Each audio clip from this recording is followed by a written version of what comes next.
I think my boyfriend has been using me as a side piece for the last 2 years while he's been living with his ex the whole time. I mean, he told me he moved out of their shared space, but he gets all defensive and refuses to bring me over whenever I ask to see his new place. Tim, 29M, and I, 21F, have been together for 2 years. We are both foreigners living in Europe. Names have been changed. Tim is a very private person in general, and so maybe some of the strangeness stems from that. In order to explain everything, I think I have to start at the very beginning. Tim and I met at an event for native English speakers after each of us having lived here for a year. We hit it off immediately. Later that week we went to a pub crawl with other people from the event and hooked up. Only a few days later we decided to meet up again, but when trying to decide if it'd be at my place or his, he told me it has to be mine and he'll explain why later. For the record, I do not live in an ideal situation to be having people, much less men, over, and he was completely aware of the situation. He came over and told me that he is currently still living with his ex-girlfriend of about 3 months. He had his own room and everything, but because he had prepaid for 6 months of rent to lend her some money, he was staying there. Okay, so yeah, I know this is weird. But who am I to judge? He says they are definitely broken up and I'm just sleeping with the guy right now, so whatever. A few weeks go by, and we decide to start dating exclusively and officially. He says he's just living with his ex, who we'll name Stephanie, temporarily for another 3 months, and then he'll find another place. Alright, so it's a weird situation, but I trust him, and he'll leave in 3 months. He complains about having to live with her and says it's uncomfortable. He also told me why they broke up, which was because he caught her cheating on him with her ex at a party. So I'm not worried about them getting back together. I'm not 100% comfortable with the situation, but it's manageable. A few months pass and Tim doesn't move out. He says he's now got his own little apartment in the same house, but that it's so much better for him to stay there because he doesn't have to buy any furniture and the rent is cheap. Remember, we're foreigners, so buying a ton of furniture that you're just going to have to sell when you leave is annoying. He eventually starts saying that he's going to bring me over there to show me that they're living separately and whatnot. Long story short, that never happened. Every time I asked him to ask her about it, he'd say that she'd get upset and blah blah blah. Apparently she was aware that he had a girlfriend, but didn't like it and wanted to get back together. After a year, he finally moved out. Not into his own place, but into the spare room at his buddy's house. I had been to this buddy's place before, only once, though, and that has been the one and only time I've ever met one of his non-mutual friends, which is suspicious and strange on its own. I didn't help with the move, not for lack of trying, so no, I never saw him move his stuff there. Again, this was a temporary solution until he found a place of his own. Through various circumstances, company being bought out which lead to job insecurity, him being extremely picky about finding an apartment, he has still yet to move into a place of his own. It's been about 10 months since he moved into his buddy's place, and I've yet to be there, even though I've asked many times.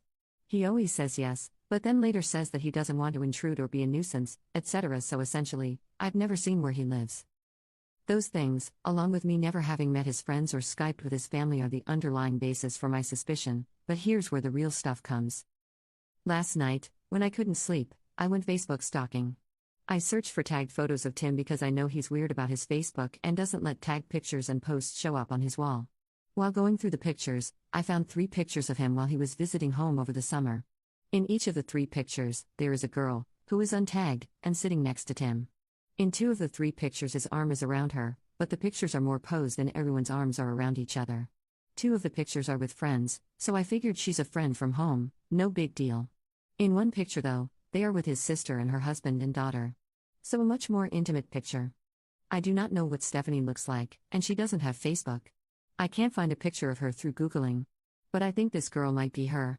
I don't know exactly why I think that, but I do. I did some more Google research and found Stephanie's grandmother's obituary. She died in January? So after Tim would have moved out of the house and definitely after they should have been broken up. And yet, on the obituary his name is listed next to Stephanie's as members of the family. I do know that he was close to the grandmother and that she left him stuff in her will, but still I'm suspicious. If what I suspect is true, that means that he was able to hide this from me and her for 2 years, which is honestly just impressive. Right now, though, I'm stuck. I don't want to bring up my relatively weak evidence with him until I can be sure, because he'll just have an excuse and I'll just accept it because I want to trust him and be with him. I don't know how to get any more proof that the girl in the pictures is Stephanie or how to know for sure one way or the other. So that's where I'd like advice. I'm not going to break up with him without knowing 100% because I honestly do love him, but I don't know how I can know 100%. Any advice or help is appreciated. Although please be constructive. Update 1, 6 weeks later. So, it's been a while. The story was developing and I didn't want to update without knowing anything for sure. I never expected my post to get so much attention, and minus the few comments and PMs about being a slut, I really appreciate all of the input everyone had, and I read every single comment and message. So first off, thanks to everyone. As many people suggested I do, I started with a conversation with Tim, where I made very clear how much the whole situation bothered me and why it was an issue for me. I tried to show him things from my perspective and tried to make him understand why I was so upset. He said he understood and apologized profusely. He cried and I cried. He said it was never his intention to hurt me and that he hadn't realized this had been such a large issue for me, and that he had been selfish about it. He said it was all going to change and that I would meet his friends and see where he's staying, and get to Skype with his family, etc. etc. He said I was the most important part of his life here and that he can't imagine his life without me in it. He said he wants to find an apartment for us to live together and that when I'm done with school, he wants to go back home together for good. He also told me that the girl in the pictures was an old family friend, and that he was in the obituary because he still is close with the family and they still wish I was a part of the family. I decided to wait and see if he actually held up his end of things this time, and so we made up and all was well. What I didn't mention is that during my snooping phase before this conversation, I found the phone number to the landline where Stephanie lives and decided to give it a call asking for Tim. Stephanie's dad answered, and when I asked for Tim, he told me to call his cell phone because this was the landline. So, not exactly helpful. Before you guys freak out about the dad thing, the house is like a duplex where the parents have their own half and Stephanie has her own half. This is not uncommon in small villages here. A couple days after Tim and I talked, he texted me asking if I had called Stephanie's house asking for him. I decided not to lie and admitted it. He said that she texted him saying that some girl with an accent had called the house asking for him and he immediately thought that it must have been me. I explained that I did it because I felt desperate for answers and just wanted to know what was going on. I also told him that it was inconclusive. He got very upset and said I had betrayed his trust and that I was acting like an insane person. He isn't exactly wrong about that part, but I explained that I felt forced to take such actions because I felt like I was never going to get any answers any other way. I apologized for the invasion of privacy and for bothering Stephanie and her family. After a few days, he calmed down and forgave me, saying, however, that this may push back me meeting his friends because he told them what happened and they were pissed that I would treat him that way. I waited a few weeks to see if anything would change and unsurprisingly, it did not. So, this past weekend, he got very drunk one night and I was able to open his phone with his fingerprint while he was sleeping. I found texts from Stephanie from the day before talking about what they should make for dinner that night. He told me he was out of town for work that night. I found lots of hearts and I love yous and even him using the same pet names for her as he does for me. He told her he was going out of town this weekend for work and how much he'd miss her. I looked through the past few weeks of messages between them and saw that he had sent her quite a few of the same pictures that he had sent me. He had invited her to have a glass of wine with his buddy and her girlfriend. He picked her up from work multiple times, and there were lots of conversations about who was making dinner that night and what they should eat. I went back and looked for dates where I knew he had slept over with me and he had always told her he was crashing at a friend's place or out of town for work or something along those lines. I also found a group text message titled Family that included Tim, his sister, his mom, and Stephanie. I looked at pictures of Stephanie that she had sent him and was able to very obviously see that it was her in the pictures that I found on Facebook. So you guys were right. For the last 2 years, he's been living with her and seeing me on the side. All the while telling me how much he loves and admires me and how we're going to have a future together. I have been duped and taken advantage of. And I feel like a complete idiot because of it. I haven't talked to him yet, but when he comes over later in the week, I plan to tell him that I know everything. I also plan to tell him that he is a complete asshole. In my ideal conversation, he'd explain to me why he did this and what the fuck he was thinking during all this, but I am pretty sure those are just things that I'll never know or understand. Obviously, I will break up with him. I also plan on contacting Stephanie with a letter telling my side of the story. I will give her dates that I know he spent the night with me, so that she can cross-check them with dates that he did not come home. I also plan to include a USB stick with pictures of Tim and me from the last 2 years and screenshots of some of our conversations from the last couple months. I can't make her believe me, but I want to at least do my best for her. I feel like I owe it to her as a fellow human being to let her know what kind of man she's been with for the last 4 years. I'm open to absolutely any advice on my plan and on how to move forward from this. I won't lie, I feel so lost and so helpless right now. By breaking up with Tim, I'm losing a huge part of my life in this country, and I'm definitely going to be feeling this hole for a while. So any help is appreciated. Thank you guys so much for listening and sorry this is long AF. I got carried away. Update 2. Again, I'd like to start off this post with a thank you to everyone who responded with constructive and helpful advice. I read every comment, reply, and PM. So, I took your advice and did not try to have a conversation with Tim. I realized that since he was so successfully able to manipulate me for 2 years, having one last conversation with him was bound to end up with me doubting my findings and perhaps my sanity.